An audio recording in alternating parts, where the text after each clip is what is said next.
Disco disco disco disco.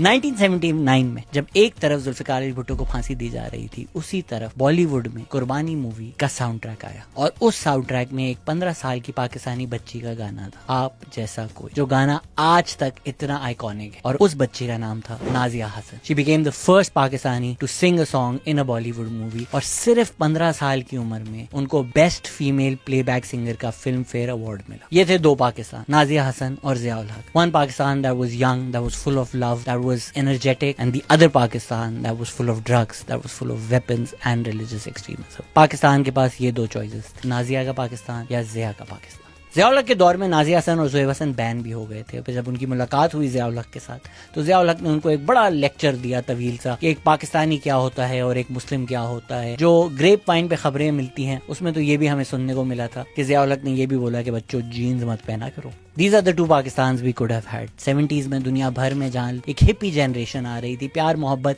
Anti war sentiment था, उससे inspire होकर पाकिस्तान की भी एक यंग जनरेशन पैदा हुई जिसमें वही एनर्जी थी। लेकिन ज़िया उल हक का जो एक डार्क पीरियड था वो उनको वापस उस हेटफुल आइडियोलॉजी की तरफ खींच रहा था, जिसमें जंग थी, जिसमें एक्सट्रीमिज्म था और जिसमें वेपन्स थे। जब नाजिया हसन का एल्बम डिस्को दीवाने आया तो पाकिस्तान में तो वो एक चार्ट बस्टर था ही। उसने West Indies, Latin America, Russia जैसे मुल्कों में भी चार्ट्स टॉप किए। That was the impact of Nazia Hasan और बस there was no looking back after that. Young Tarang हो, स्टार मूवी के गाने हो, हॉटलाइन हो या आंखें मिलाने वाले जो आज तक मैं सुनता हूँ, she gave you hit after hit after hit after hit. Nazia Hassan and her brother Zohaib Hassan became the first Pakistanis to get a music deal from an international music platform. Nazia Hasan की फेम का ये level था कि वो airport भी जाती थी। वो कलकत्ता एयरपोर्ट अगर गई हैं तो 50,000 से लाख लोग उनको सिर्फ एयरपोर्ट पे देखने आएंगे। अनफॉर्चुनेटली जहां उनका म्यूजिक करियर उरूज पे था, हर personal life was less than perfect. Nazia Hasan ने कहा कि उनके मियां फिजिकली अब्यूसिव। ज़ोहेब हसन ने भी कहा कि उन्होंने एक